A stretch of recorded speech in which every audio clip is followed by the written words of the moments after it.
I'm going to preface this with I'm not the best commentator. Well, actually horrible at that kind of shit, as I've kind of realized. Hindsight, I probably should have just gone and recorded the stuff while I was playing, but I thought it would be a bit easier for me to do a recap after the fact.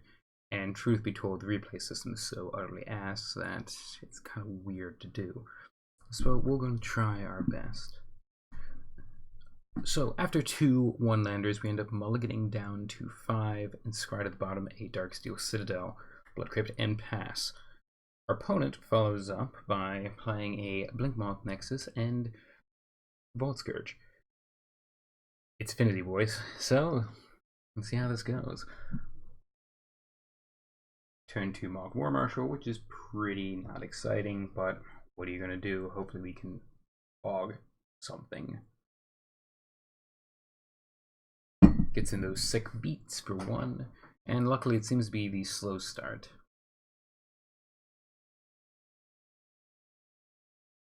We top deck a munitions expert, and well, better lucky than good, so we're going to go and get rid of that Steel Overseer because that's going to be a major problem.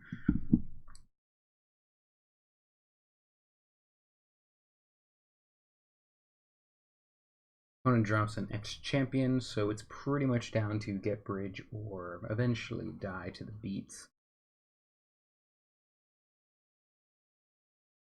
Grab a Sling Gang Lieutenant in hopes of being able to slowly race them, though to be honest with you, I probably should have grabbed an Engineer to get a bridge to the yard.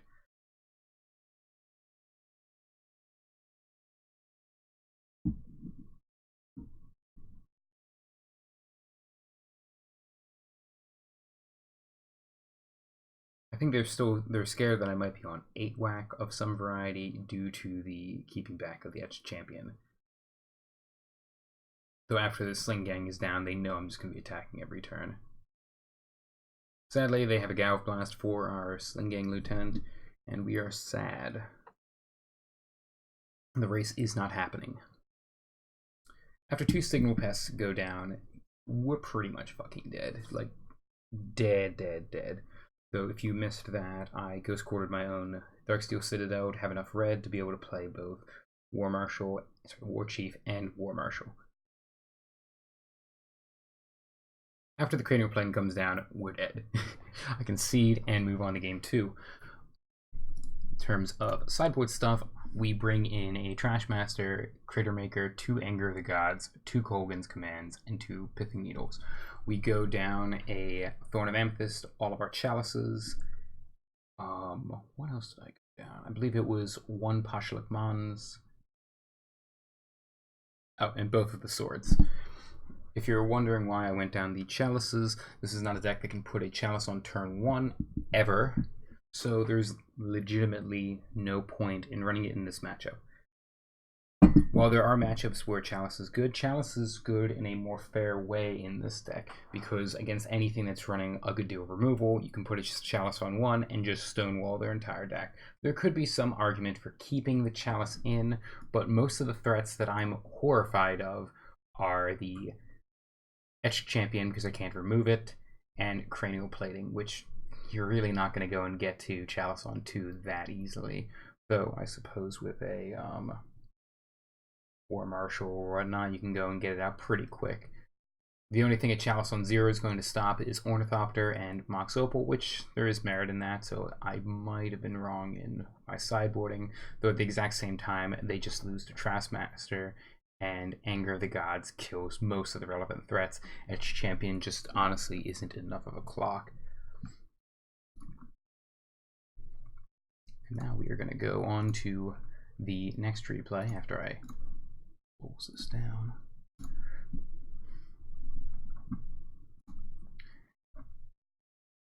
So game 2, we keep a nice 7-land hand with plenty of interaction and drop a turn 1 Aether Vow.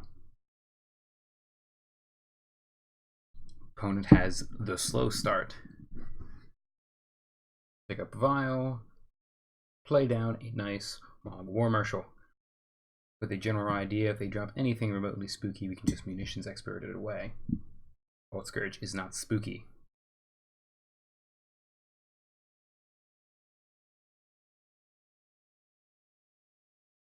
we draw the third land, which is a good thing, because as you'll see later, because I was originally debating going and just preemptively Prithing Needling a cranial plating.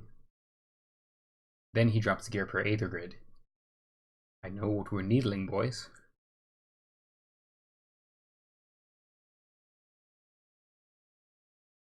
Keep Vow on 2 to ensure we can Munitions Expert effectively, or just put in Goblin Crater Maker, needle the grid. Opponent drops a Etch Champion and Signal Pest, which is kind of spooky, except for we have an Ensnaring Bridge in hand. And we're going to be Windmill Slamming that next turn.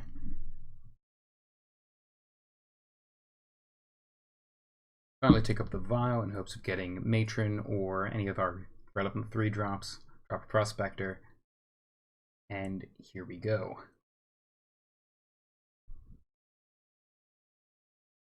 Opponent drops a Cranial Plating, which is now relatively pointless, though it is important to note that they can at instant speed attach it to one of their Ornithopters. Just keep ourselves down to no creatures in hand, and they drop another Cranial Plating.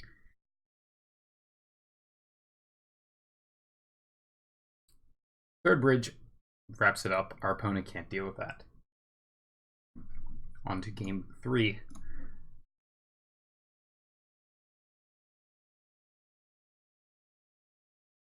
We see a one-lander, and I believe we decide to keep this. Yes, we keep it on the back of Vow and Prospector, figuring if we draw a single land, we just turn to a Warchief and we are in business. We draw the land.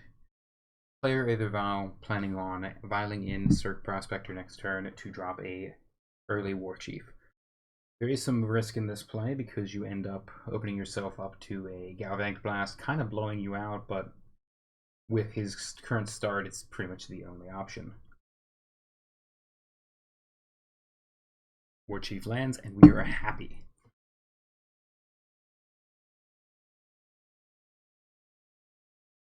Opponent lands second Signal Pest and Etch Champion.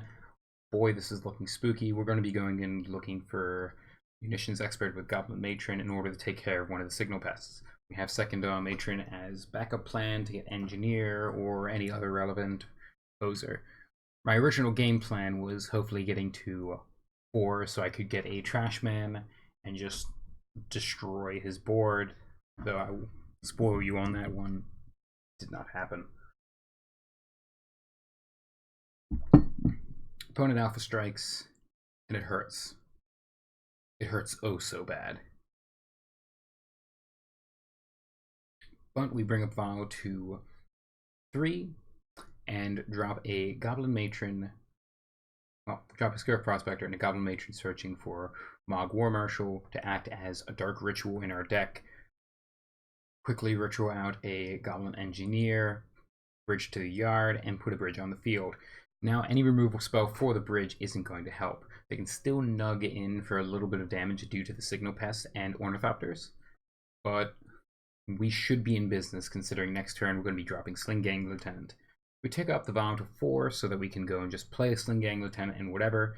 Good thing, because we have 2 Sling Gang Lieutenants now, and we're dropping both of them.